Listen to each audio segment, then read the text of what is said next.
Doesn't it feel so differently being in a room together? Thank you so much for coming, everyone.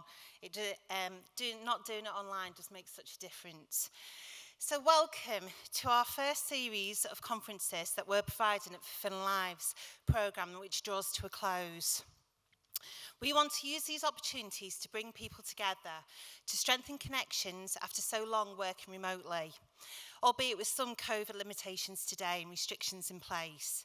We hope the day will be energising and revitalising, and we would love to share our learning with you and that of others, as well as practical tools and tips that you can take away and use in your teams, organisations and networks. We've called this conference How to Make Change Happen Together, because that is what is needed, more than ever, for those people in our communities who experience the greatest level of disadvantage. And we need to do things differently now, and we need to do it together. So after 8 years, we've learned so much about how people experiencing an interconnected range of needs and experiences access and transition through support services, or for some, how they don't. Or how they don't, and are in a continual revolving door of barriers or worse, exclusion. So in this introduction, for the next 25 minutes, that's all, I would like to share my reflections and learning for this fantastic programme, so we can transfer some of the learning into our networks and continue to influence the much needed change that's required. I hope my reflections will provide food for thought and maybe even a little inspiration as we continue to improve access to services and support for some of the people who most need it in our communities. Firstly, a little context. As part of the National Fulfilling Lives programme, I'm proud that our work comes directly from and focuses specifically with people across Lambeth, Southwark and Lewisham. I'm excited to see so many of you from boroughs, as well as people who have travelled from other boroughs to take the learning away with them. The people we support have interconnected needs such as experiences of mental ill health, homelessness, substance use and interactions with the criminal justice system. Often the people we've worked alongside have been labelled as hard to reach or hard to engage, and we don't believe in this narrative. Our focus is on changing the system and its behaviour, rather than by default blaming the very people trying to access support. We also acknowledge that systems don't work for everyone, and particularly people who do experience greater levels of disadvantage. And our ambition is to make services easier to access and transition through.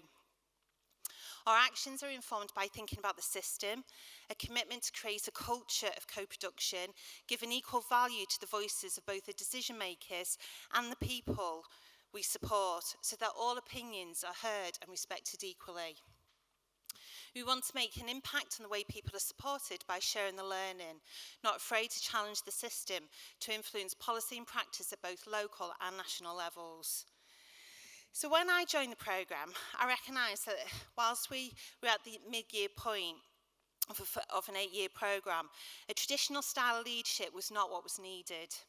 We are often conditioned in our work to have the most learned knowledge about a situation, and with that comes assumptions and biases. And we also recognise for measuring our results by hard outcomes within a time limit and judged if that is not demonstrated quick enough. So I quickly learned that we had to listen with depth and care. And that begins with the experiences of the people we support and people who we walk alongside, both paid and unpaid. Listening to the first-hand knowledge of how things are for people when accessing services is also a way to get a better understanding about how the system is behaving for people experiencing multiple disadvantages. So system thinking also requires an ability to sit with uncertainty and be curious about the findings of lots of different perspectives. So you explore situations with depth, and this takes time. So quick results and traditional ways of measuring results was not what was required. And these are the two big themes that we want to explore in the first of our legacy conferences: the importance of lived experience and co-production, and how to think about systems in a different way so that we can identify priority areas for change. Fulfilling Lives doesn't work in abstract notions. We are talking about people, members of our communities, experiencing the difficulties they are experiencing. We are really committed to delivering some practical and concrete advice and tools around these topics during our conference. And in the spirit, I thought I would share my biggest learnings from my experience leading this wonderful programme. So here goes. I've only got 25 minutes, so it won't be too long. So first of all, relationships take time and are often undervalued. Do not underestimate the power and the importance of relationships. We'll talk more about the interconnected nature of our world later this morning. But I've learned very clearly that building and strengthening relationships is more important than ever for individuals, organisations and networks, particularly when resources are stretched and we're facing an economic crisis. At Fulfilling Lives, we reach into our communities, to partners and providers, and to commissioners and policymakers. Relationships are critical for our well-being. They take time to build the trust and develop, and it's a two-way process. Yet we often disregard the amount of time this takes, and especially when we design and commission services that are pathways. Pathways which require an individual to make numerous relationships, and at critical points of their transition, those relationships are then handed over. In service design for those who experience the greatest level of disadvantage, we seem to ignore the core nature of relationships, that they often travel with you on your journey together. We've heard several times from the people we work alongside about what it wasn't the organisation or service that was remembered, it was the person and how they made that person feel. Reaching into our communities allows us to walk alongside people on their journey. This way we stay connected to the real-time experience and the emerging needs. Relationships are so critical to supporting people experiencing multiple disadvantages, especially because we know that some of the people we support may not have the foundations and experiences to be able to develop relationships or build trust. Equally, there is sometimes a judgment to the relationships people do create, which they rely on and have proved consistent to them and they trustworthy, for example, the relationship with alcohol or drugs. We provide a level of safety within a person's community, and once we've developed the trust, we then walk alongside people to access the services they need at a time that they need them, and a place which works for them. We acknowledge that humans are not linear, so the walking alongside someone may be 2 steps forward and 3 steps back, and that's okay. And to do this means that practitioners need the space, flexibility and autonomy to do this. And this means supporting small numbers of people, which has become a privilege, yet we know that this is what is needed and what works best for the people we support. In designing commissioning services, we often ignore this time to rebuild and repair relationships.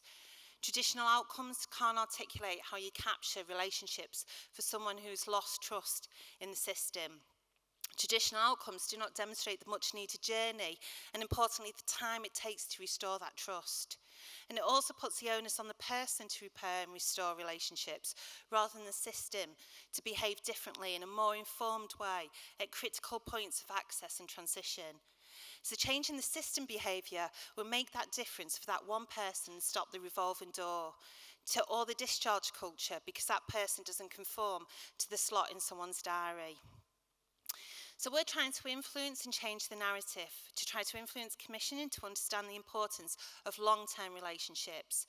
And we need to commission for longer and allow services to walk alongside a person at critical points of their transition, so that people don't revert to communities and relationships that offer them their most perceived safety, but may not stop them moving on with their lives in a positive way. And we need to invest in our communities to strengthen the communities around people. So repairing and restoring relationships is so important, and that takes time, and it needs to travel alongside a person in a person-led way on their journey. And we all should be accountable for the repairing and restoring of relationships at those critical access and transitional points. So that was just my first point. So the second thing I've learned is that centering, don't worry, Karen's keeping a time on me. So the second thing I've learned is that centering lived experience at the heart of what you do is critical, but it isn't always easy. And it isn't enough just to listen. You must act and create the equity and space for the lived and learned experience to be heard and acted on in all decisions. Centering lived experience does not mean that a person needs to relive their story. We very rarely ask people to do that. Rather, it's about valuing the lens their experience brings and providing the inspiration to others. At the start of our programme, we had a fantastic group of people with lived experience who volunteered for us.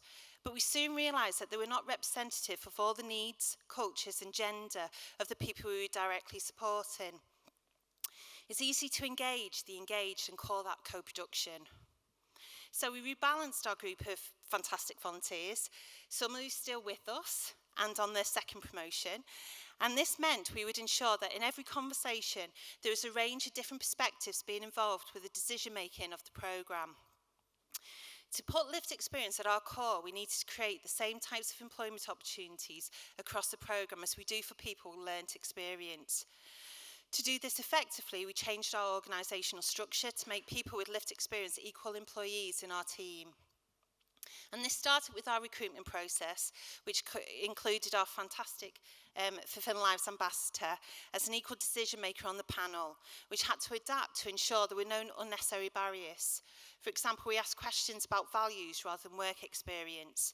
And then in interviews, we explored individuals' ability to reflect and adapt to change. We also needed to adapt our induction process and provide more time for reflection to discuss how things were going, particularly in terms of power balance and group dynamics. It's important to bring a systemic lens and curiosity to what is being communicated when considering group dynamics. We've not created lots of roles, rather bespoke roles and journeys of growth so that an individual can strengthen their networks beyond the programme. For those not ready to join employment opportunity, we created some volunteer roles, also with a personalised developmental journey. And volunteers and employees complete the same training programme, and now they're all exploring or completing a new qualification from social care qualifications through to a law degree. So my second lesson, it's not just about creating job roles, it's also about recognising the need to create the equity to provide equal value to the lived and learnt experience. People's journeys aren't linear, so there needs to be growth within and beyond the programme, and we need to ensure that organisational structures are flexible, adapt and grow. And we need to strengthen the individuals and networks so we stay connected to the real-time experience. So the third thing I've learned is if you change the way you look at things, what you look at changes. And to make the changes happen together, we need to change the language we speak. As a sector, we're marinated in language that is labelling, stigmatising, and I'm afraid also to say dehumanising. We often talk in homogeneous groups rather than breaking down the diversity in different cultural and gender differences. We see behaviour through a lens of risk-averse position instead of one with curiosity and exploration as to what is being shown and communicated. And we talk in outcomes and engagement instead of personal goals and relationships. We often talk in deficits and needs rather than the strengths and experiences. And if that is what we speak to, that becomes what we see. So if we take some time to reflect and compassionately challenge ourselves, it provides us the courage to kindly challenge others.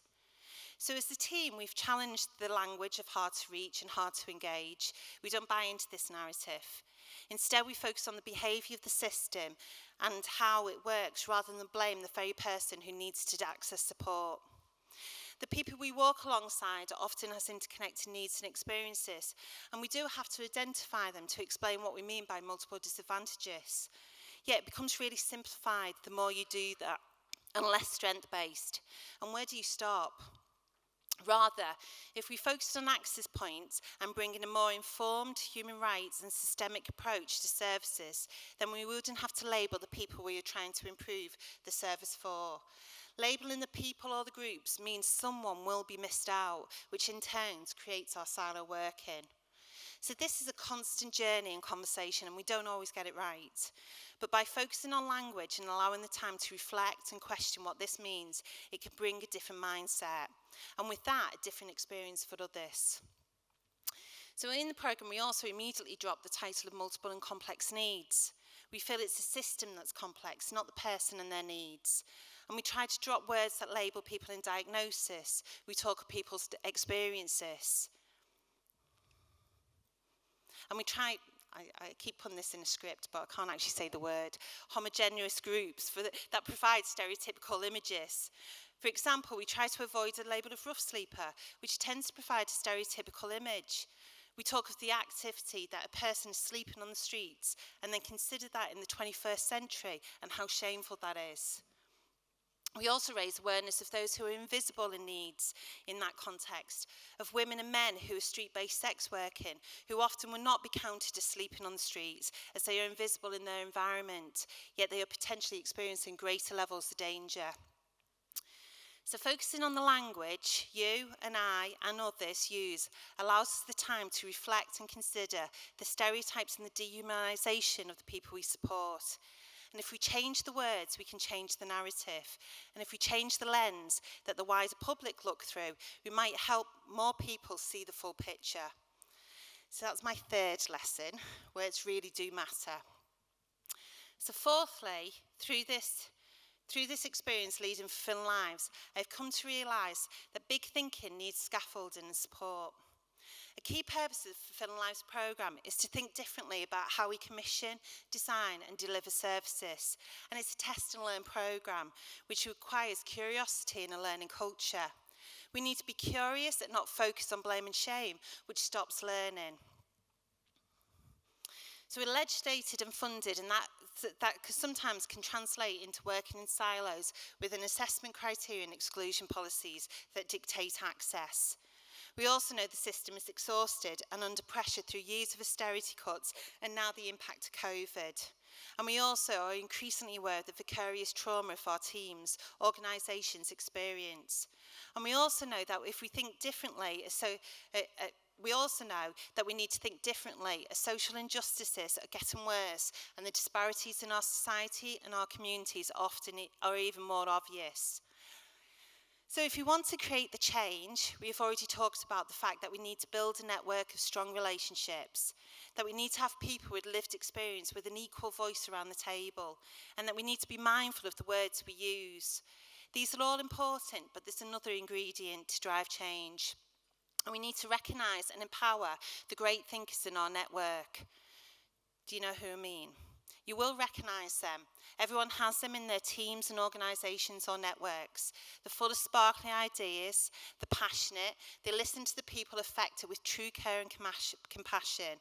They sit with uncertainty and they push the traditional boundary of the system that they sit within. They constructively and compassionately disrupt and challenge the status quo. And they will challenge you in conversations with them and make you shine a mirror back on yourself without you even realising it. They love learning, they're driven by their values.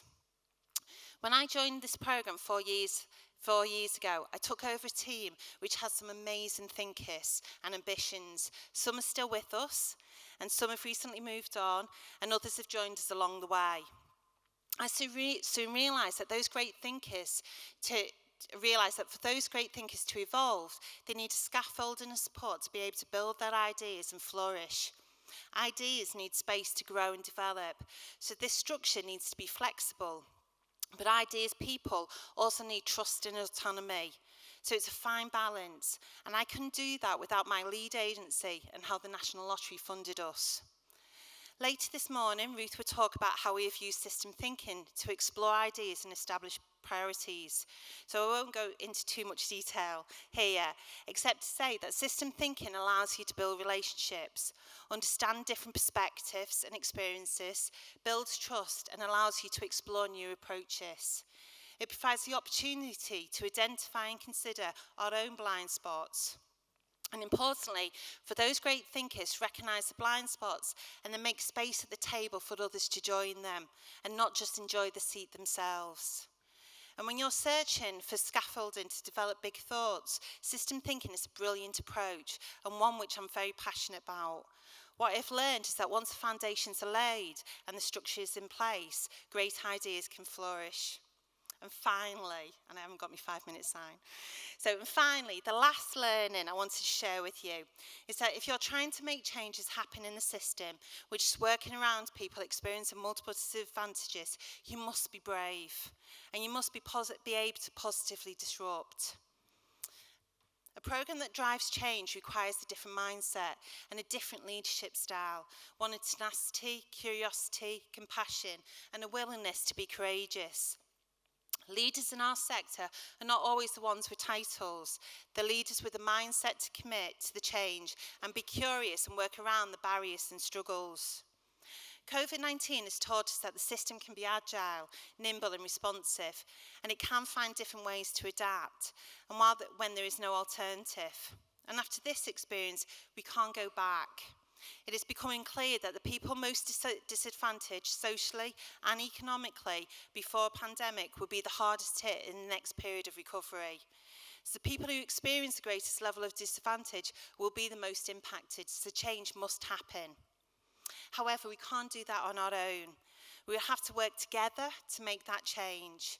Rather than compete, we need to gain strength from one another who are further on their journey and demonstrate different ways and approaches and be bolder together to challenge those in the system who don't believe in this way of working.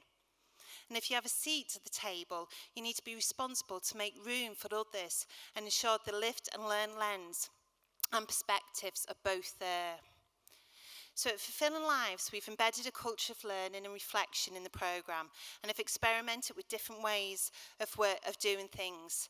A learning culture creates curiosity, opens your mindset to new opportunities and allows natural growth for those in the teams to grow beyond the programme and offers a fulfilled service to the people we support. It's also an ongoing journey. We ask for people to be curious, to reflect and adapt, and flex their learning to apply and embed to different settings. We also need to come out of our own silos and learn from others, particularly across our systems, from children to adults and adult to children systems, so we move towards a more preventative approach. So my takeaways from me to you as a programme leader of this ambitious Fulfilling Lives programme and all the things that are achievable with very little amount of additional investment is value the time it takes to build and trust in relationships. As a system, it's our duty to repair and restore relationships, and we need to be able to walk alongside people in their journeys and be person-led, and we need to commission in that way too. Organisations and networks need to adapt to create the equity for those with lived experience. We need to strengthen co-production networks in our communities as opposed to creating new organisations. And the networks respond to emerging needs and will continue to evolve and grow. And when people grow and move on, the networks will stay connected to the real-time lived experience. Words you speak matter. What you say influences what you see, and we need to pay attention to this and influence the narrative to become more compassionate. Creative thinking needs structure, one that sits with uncertainty, adapts, evolves, and can change, and that is curious rather than risk-averse. And we must be bolder and braver together. Rather than compete, we need to gain strength from each other on this journey so that we can be bolder and braver to challenge those who don't believe. So I hope you found those reflections. I've got a 1 minute sign as well. So hope that you found those reflections useful and ready to enjoy the rest of the day. While we'll explore how and why we need to think differently, and this afternoon we'll turn our attention to the joys and benefits of co-production.